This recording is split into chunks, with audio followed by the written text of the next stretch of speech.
Tak ada yang lebih sial dari seorang yang ingin melucu, tapi sama sekali tidak lucu.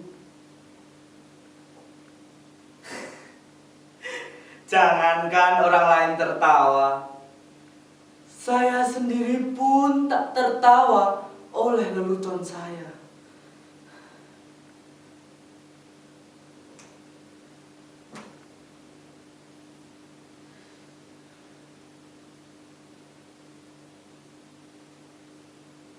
Mungkin kalian menyangka menjadi badut adalah pekerjaan yang paling gampang. Tinggal bertingkah kocak dan orang akan tertawa. Bila kalian menjadi saya, kalian akan mengerti tak gampang membuat orang lain tertawa. Apalagi ketika kamu sedang tidak ingin tertawa.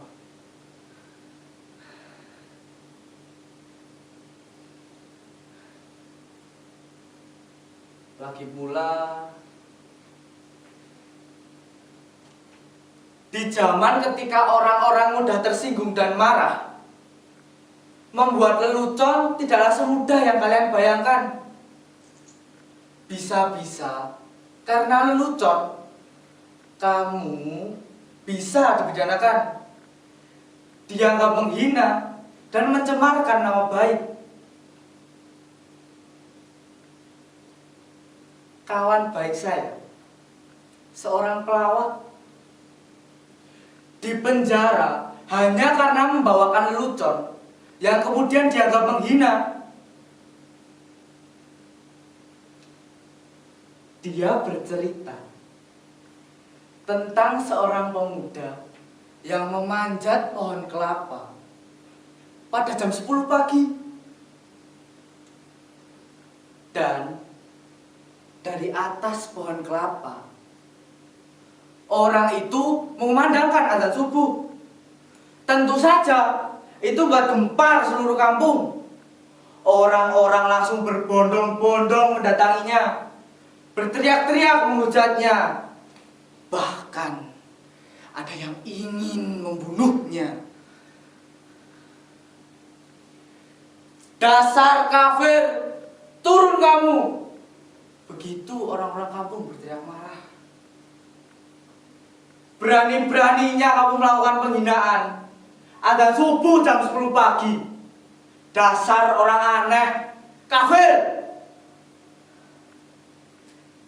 Tapi dengan tenang, orang itu menjawab, "Loh, siapa yang aneh?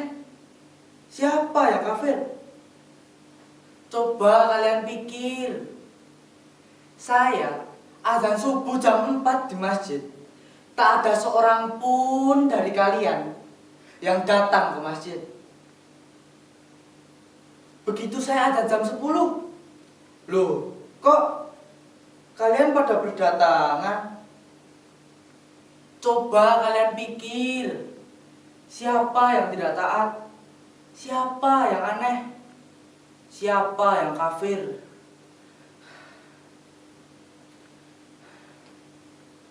Orang kok gampang mengkafir-kafirkan orang. Hanya karena berbeda menjadi bermusuhan. Sekarang orang sepertinya senang bertengkar. Kalau Descartes bilang, aku berpikir maka aku ada.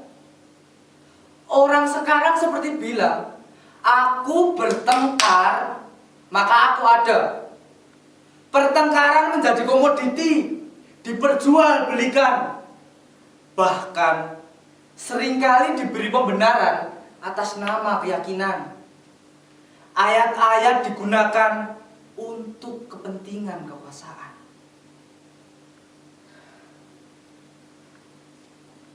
Makanya sekarang ini susah membuat orang tertawa. Saya menjadi badut meneruskan ayah saya. Dulu ayah saya juga seorang badut.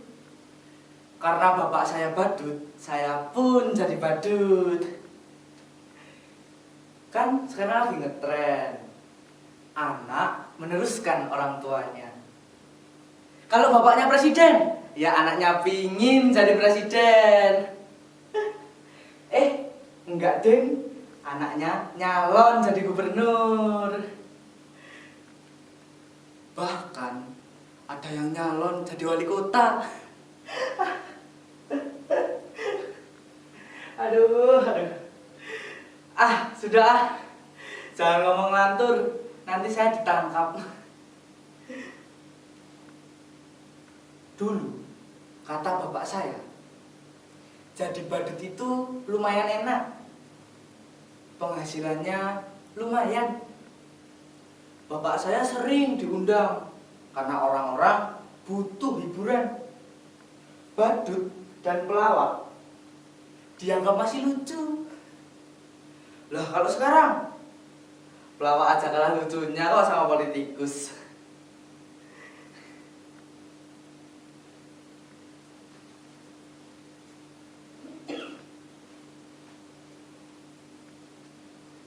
Aduh, aku nggak nyangka kamu bakal datang. Silahkan. Maaf, berantakan. Duduklah.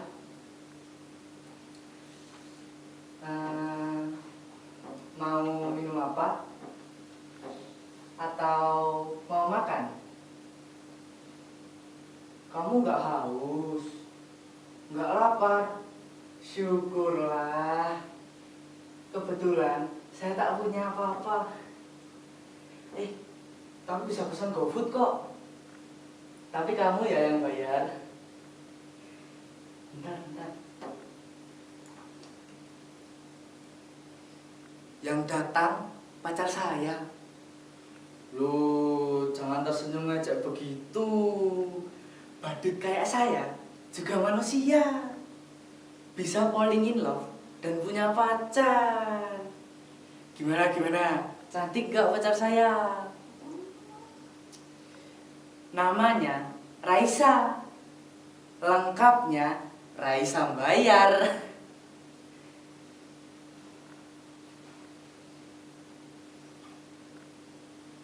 Terima kasih kamu sudah mau menemui saya.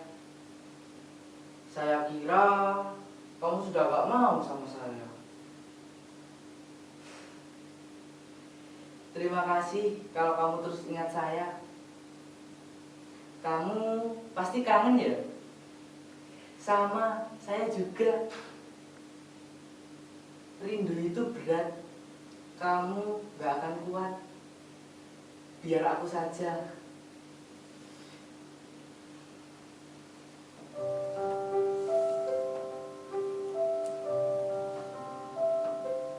Saya kira kamu sudah gak mau sama saya. Katanya kamu punya pacar baru yang lebih tampan, lebih kaya.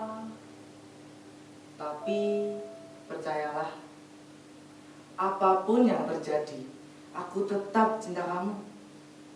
Sumpah, I love you, I miss you. Boleh aku peluk kamu? Boleh aku cium kamu?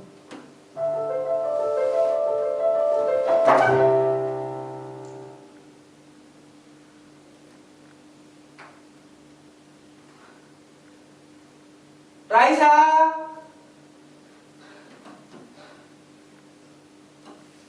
Raisa! Raisa!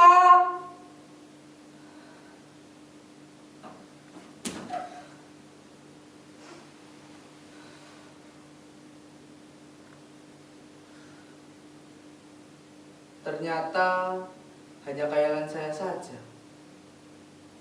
Gak ada pacar. Saya badut jomblo. Coba kalian bayangkan betapa sialnya hidup saya.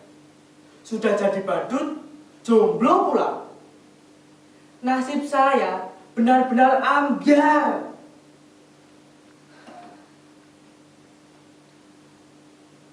Percayalah, jadi badut itu berat. Kamu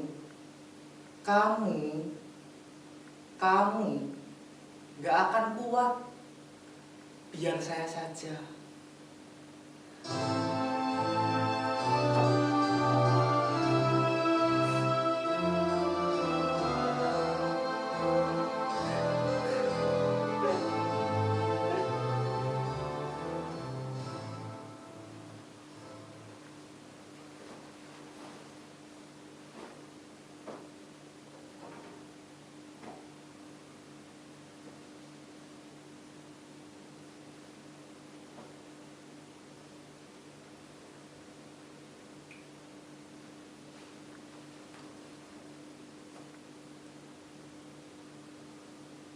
Kenapa kalian melihat saya seperti itu?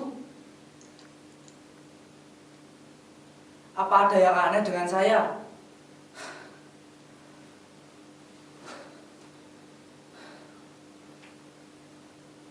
Sudah saya katakan, saya ini orang yang sial.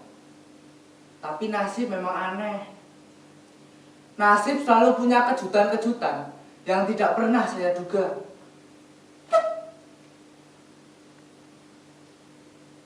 Kalian lihat penampilan saya? Begitu keren dan berlinting. Sekarang saya berpenampilan bagus. Tapi sebenarnya saya tetaplah seorang badut. Saya tak pernah memimpikan hal ini.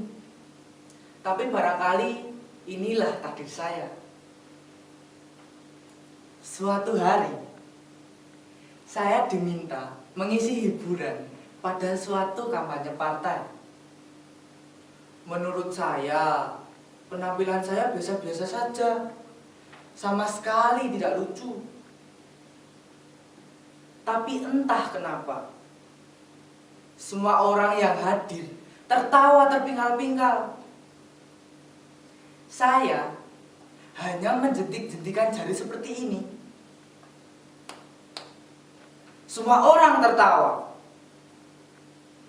Saya hanya menggoyang-goyangkan bokong saya. Semua tertawa. Bahkan ketika saya hanya berdiri diam, makin banyak orang yang tertawa terbahak-bahak. Mereka terhibur dengan penampilan saya yang begitu bodoh dan tolol. Sungguh, saya tak pernah merasa setolol saat itu. Lalu pimpinan partai itu mendatangi saya, menjabat saya, memuji-muji saya. Katanya, saya ini sosok yang karismatik. Saya punya bakat untuk disukai banyak orang. Dan itulah kekuatan seorang pemimpin. Ia bilang pada saya, sekarang ini menjadi pemimpin tak perlu cerdas atau pintar. Yang penting disukai banyak orang. Demokrasi membuat seseorang menjadi pemimpin bukan lantaran kecerdasannya, tapi karena kemampuan disukai banyak orang.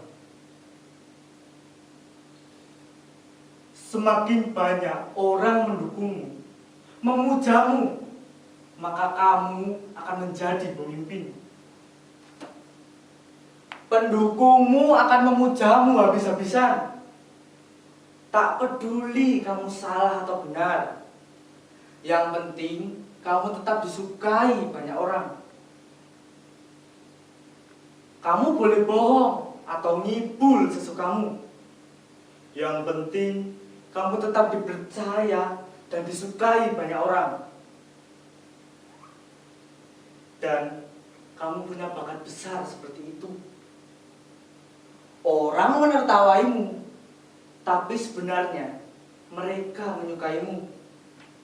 Orang seperti kamulah yang dibutuhkan partai. Saya kemudian mereka dandani menjadi necis seperti ini. Didaftarkan ikut pilkada. Padahal saya nggak tahu apa itu pilkada. Saya nggak tahu beda pilkada dan pilkab. Tapi ada yang bilang pilkab itu nggak boleh coba-coba buat anak. Kalau pilkada boleh coba-coba buat anak. Makanya banyak anak pejabat dan pemimpin yang coba-coba ikut pilkada. Saya benar-benar nggak tahu mengapa mereka menyuruh saya ikut pilkada. Padahal ijazah pun saya tak punya. Tapi mereka bilang, tenang saja, ijazah bisa dipalsukan. Jangankan ijazah, kebenaran pun bisa dipalsukan. Dan betapa sialnya saya menang pilkada. Barangkali zaman memang sudah gila. Mereka memilih saya lantaran dianggap bisa menghibur mereka. Saya dianggap orang paling lucu yang bisa membuat hidup mereka bahagia. Ketika saya menjadi badut, sama sekali saya tak pernah berhasil membuat orang tertawa. Tapi ketika menjadi pemimpin, saya berkali-kali membuat orang tertawa. Itulah kenapa saya bilang betapa sialnya hidup saya. Hidup pemimpin kita! Hidup pemimpin kita! Panjang umur pemimpin kita! Hidup pemimpin kita! Hidup pemimpin kita! Betapa sialnya hidup saya. Dulu menjadi badut, menjadi pemimpin pun tetap jadi badut. Badut yang bisa mereka atur, badut yang membuat mereka terhibur.